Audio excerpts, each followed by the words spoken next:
गांव के एक किसान के घर में एक बकरी रहती थी जिसका नाम था गौरी। गौरी के 2 नन्हे बच्चे थे। वह हमेशा अपने बच्चों की चिंता करती रहती थी क्योंकि गांव के किनारे एक घना जंगल था। इसी डर से वह अपने बच्चों को हमेशा समझाती थी, कभी जंगल की तरफ मत जाना।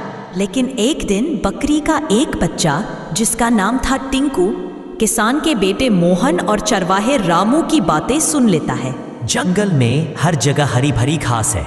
यह सुनकर टिंकू की घास खाने की इच्छा होती है और वह चुपके से जंगल की ओर निकल पड़ता है।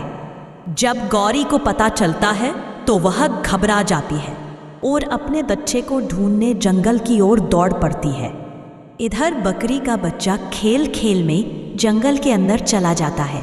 अचानक 3-4 लकड़बग्घे उसे घेर लेते हैं।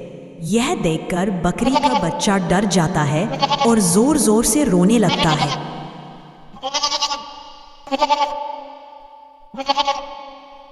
लकड़बग्घे हंसने लगते हैं। वाह, क्या मजेदार शिकार मिला है। काश ये हमें 2 दिन पहले मिलता। क्यों भाई? अरे भाई, तब मेरा बर्थडे और मजेदार हो जाता। खैर, अब हम इसे पार्टी मान लेते हैं। लगता है हमारी पार्टी का वजन भी बढ़ जाएगा।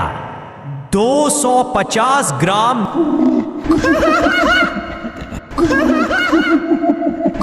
तभी माँ बकरी वहां पहुंच जाती है। लगता है हमारी बिलेटेड पार्टी और बड़ी पार्टी होने वाली है। 250 ग्राम में 1 किलो फ्री।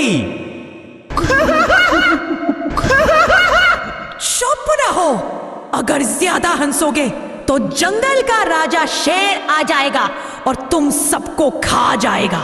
शेर क्यों आएगा? तुम्हें क्या लगता है मैं अपने बच्चे को अकेला जंगल में क्यों लाई?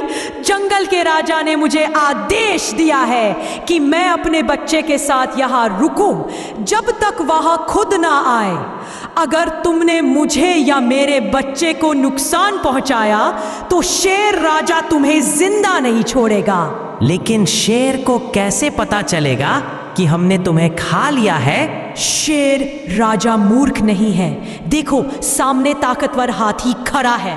राजा ने उसे हमारे ऊपर नजर रखने के लिए छोड़ा है। अगर तुमने कुछ किया तो हाथी सब बता देगा। यह सुनकर लकड़बग्घे डर गए। वे आपस में बोले, राजा के साथ धोखा करना ठीक नहीं, जान बचाना ही बेहतर है। ऐसा कहकर वे वहां से भाग गए। बकरी ने तुरंत अपने बच्चे को साथ लिया और गांव की ओर दौड़ पड़ी। लेकिन थोड़ी ही दूर गई थी कि सामने जंगल का राजा शेर आ गया। शेर ने दहाड़ लगाई। टिंकू डरकर माँ के पीछे छिप गया। बेवकूफ बकरी, क्या तुम खुद को मेरा दोस्त समझती हो जो मजे से जंगल में घूम रही हो? रुक जाइए शेर महाराज, नहीं तो आपके दोस्त को गुस्सा आ जाएगा। क्या बात कर रही हो मेरा दोस्त? महाराज, मैं आपकी दोस्त की बात कर रही हूँ। बकरी, ज्यादा चालाकी मत दिखा। कहाँ है मेरा दोस्त? शेर महाराज, मैं तुम्हारी वाघ दोस्त की ही बात कर रही हूँ। क्या तुम्हें लगता है मैं अपने बच्चे के साथ यहाँ पिकनिक मनाने आई हूँ? तुम्हारी वाघ दोस्त ने मुझे पकड़ा है और कहा है कि जब तक वह लौट कर ना आए तब तक मैं यही रहूं। अरे मकरी, मैं क्यों तेरी बात मानूं? मत मानो, लेकिन जब वाघ दोस्त गुस्से में आएगा तो मुझे दोष मत देना। अगर फिर भी विश्वास ना हो तो कौवे से पूछ लो। वाघ ने उसे मेरे ऊपर नजर रखने के लिए छोड़ा है। वह कहीं नहीं जाएगा, वाघ का आदेश है। शेर ने जोर से दहाड़ लगाकर कौवे को डराना चाहा। कौवा बस थोड़ा सा हिला, लेकिन वही बैठा रहा। देखा, वफादार कौवा वाघ का आदेश कभी नहीं तोड़ेगा। तुम ठीक कहती हो। कौवा सचमुच तुम्हारी रखवाली कर रहा है। ठीक है, मैं जा रहा हूं। इतना बोलकर शेर वहां से चला गया।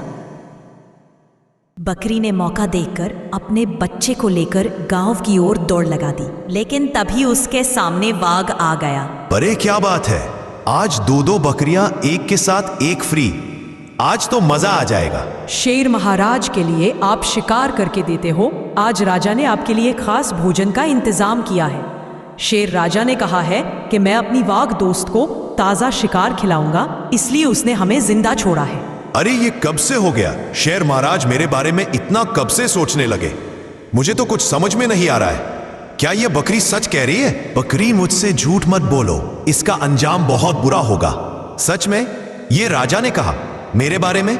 हाँ, मैं सच बोल रही हूँ। राजा ने कहा कि आज मेरी तरफ से मेरे शेर दोस्त को पार्टी है। ठीक है, मैं शेर महाराज को पूछता हूँ। हाँ, आप चाहे तो गुफा में जाकर राजा से पूछ लीजिए। राजा ने खरगोश को भी मेरे पीछे नजर रखने के लिए छोड़ा है। क्या आपने उसे खरगोश पर ध्यान नहीं दिया? इतना सुनकर शेर बोला, लेकिन मेरे जाते तुम भाग गई तो? अब तक भागी क्या? और मेरे निगरानी के लिए शेर राज ने खरगोश को लगा रखा है।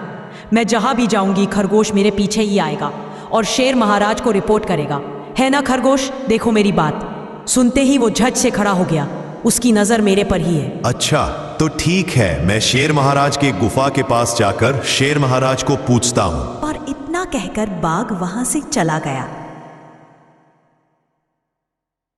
मौका पाकर बकरी तुरंत अपने बच्चे के साथ दौड़ पड़ी और सीधा किसान के घर पहुंची। हाँ बच्चों, आज हम शेर, बाघ और लकड़बग्घों से टकराए, लेकिन मैंने तुम्हारे भाई को अपनी बुद्धि और धैर्य से बचा लिया। हमेशा याद रखना बच्चों, समस्याओं से डरना नहीं चाहिए। साहस, बुद्धिमानी और धैर्य से हर मुश्किल को जीता जा सकता है।